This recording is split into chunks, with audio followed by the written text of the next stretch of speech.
Assalamualaikum warahmatullahi taala wabarakatuh. Saya Kamal Zaman bin Sulaiman, pengurusi JPKK Kampung Pancur.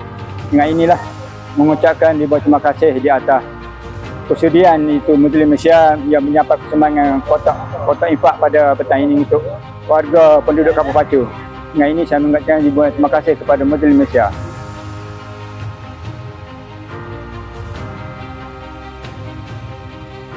Di Muslim Malaysia ni adalah pertubuhan bukan kerajaan.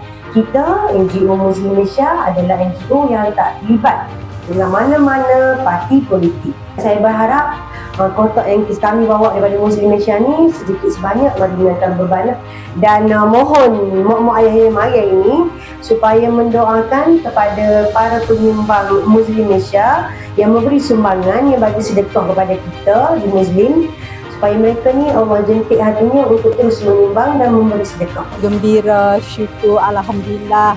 Terima kasih Muslim Malaysia.